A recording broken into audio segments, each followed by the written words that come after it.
calm down.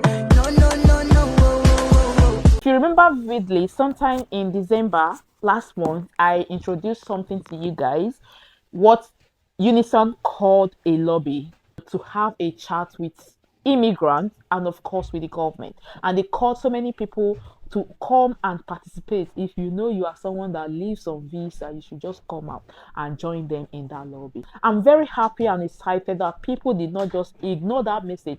I think I had a couple of people that came out and said, Blessing, thank you for bringing out this information. It was even from your channel that I heard about it, and I went for that lobby. Guys, if you're watching this video, you went for that lobby, let us know on the comment section, and God will surely bless you, because you guys are the hero, like the heroes of our time, honestly. Guys, I'll be sharing some pictures. These pictures were downloaded from Unison website, and that is pictures of people that actually went for that lobby. As you can see, this is the first one on the screen. The lobby happened in Westminster in London, and a good thing about that lobby was that Unison organized transportation. Like, they are like, if you know you don't have transport, don't worry, just tell us your location, we'll pick you up. Oh my god, I'm just using this opportunity to encourage my audience, my subscribers, people that really appreciate what we do on this channel. If you are a migrant working in care sector, health and care sector, you may be a nurse. I don't know about doctors, but you may be a nurse, maybe a healthcare assistant, you may be a support worker, you work in care. You need to be part of Unison. You know, we don't pray for trouble. But another thing that you need to know is that when it comes to that time, and then you start looking for a union to join, most of this union will not even accept you if you are not a member already. And it's just a token. I'm not doing advert for them, but I think it's best you look for a way to join them. Okay, so let's move right into the purpose for this video. And the reason for that lobby was because of the extension of ILR for health and care visa that the government proposed to increase from 5 years to 15 years. You know, we were lamenting that they said 10 years. Then they now came again. They said people that came during Boris wave, healthcare assistants, like health and care visa holders, your own is not going to be 10 years, so we are making it 15 years. That's what they said. Finally, this consultation addresses the question of the so-called Boris wave. Specifically, the cohort of lower qualified workers who entered the country along with their dependents through the health and care visa, some of whom are never expected to be net economic contributors. It is right that we apply more stringent controls for this group, and for that reason we propose they should wait 15 years before they can earn settlement. Unison did not take this lightly. They were like, no, not my people. We have to have a chat, like a calm, respectful chat with the government, member of parliament. I'm going to read out few lines from this publication by Unison.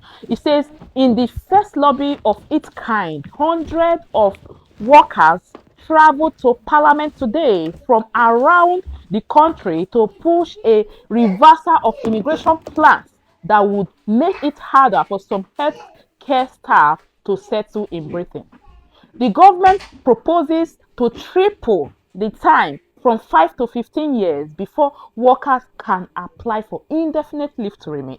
This will only deepen the crisis in the care sector, risking an exodus of care workers to other countries where their skills and experience are likely to be more appreciated. I love that word. And the aim of the day is to call for an end to the control exploitative employers' assets on overseas workers through the visa sponsorship system. What they said to the government when they got there. So the first one here, we already know, I think I told us that they categorized everything they were going to say, you know, into 4 bullet points. The first one is to end exploitation, where they said migrant workers, especially people working under care, are being exploited by their employers because for the fact that employers are giving the license to sponsor workers. So some of these employers, again, not all, some of them tend to take the workers for granted. If you don't do what I say, I'm going to revoke your visa. It happens, right? Then the second one was to keep the 5-year qualifying period for indefinite leave to remain for health and social care workers, recognizing their vital economy and social contribution. The third one, introduce a fair pay agreement establish sectorial bargaining to improve wages and conditions. Then lastly, draw attention to the impact of raised salary threshold across public services, including in the NHS. So guys, these were the 4 key things they presented to the government when they got there. If you come down here, one of them came out to say, care is a calling. It's not a job. We need to be respected and acknowledged for it. Like I always tell us, it's not easy to be a healthcare assistant. It's not. That's the hardest job to do. But because some of these people do not even see it as a job, they see it as a calling. Do you know what it takes to take care of people, to change diaper?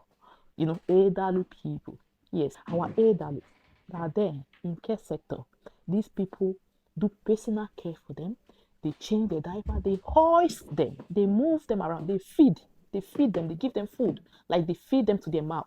So these are the kind of job that these people do. They do it for this sector, and at the end of the day, they are not appreciated. They are treated like, well, that's what one of them said. Yeah. Speaking on the sponsorship issue, Audrey, a member from Unison Southwest, pictured above, said a lot of care workers and nurses are being exploited by being tied to one employer, and this has been happening for years.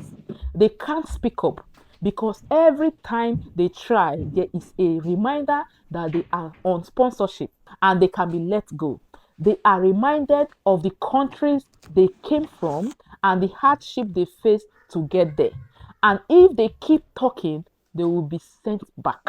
If they are given common sponsorship, she added, they are free to work for any other employer and they have their rights recognized and they will not be exploited. Audrey also spoke on the many colleagues who are not receiving a fair wage despite their skills and dedication. Care is a calling, it's not a job. We need to be respected and acknowledged for it. So that was Audrey. Audrey was the one that made that statement. The second person, as you can see on the screen, is Susanna, a migrant worker from Plymouth, pictured above, traveled to Westminster to meet her MP. So was disappointed that he failed to attend the lobby. Oh, so it means that for her MP did not attend the lobby and she felt very, very disappointed. Despite living in the UK for 12 years and working in the NHS for 7, she felt uncertain whether either herself or her son, who has just finished university, will be able to remain in the UK. I have never felt as unsettled and unsafe as I do now. MPs should listen to the concerns of care staff or risk many leaving the UK for pasture new. You know, when you talk about things like this, you see people coming and say, why not leave? But the thing is that when these migrants finally leaves the United Kingdom, who is going to do those jobs?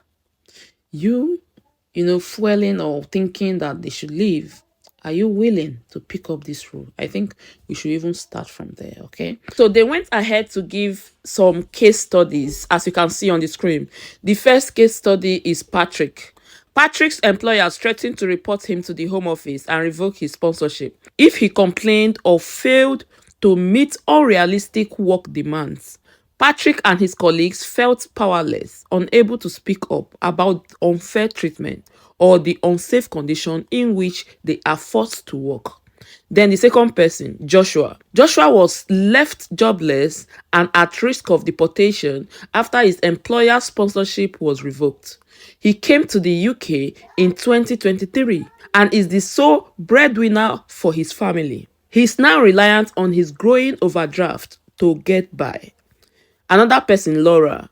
Laura arrived from Kenya in 2023 and was placed in a 2-bedroom house, which she had to share with 8 others.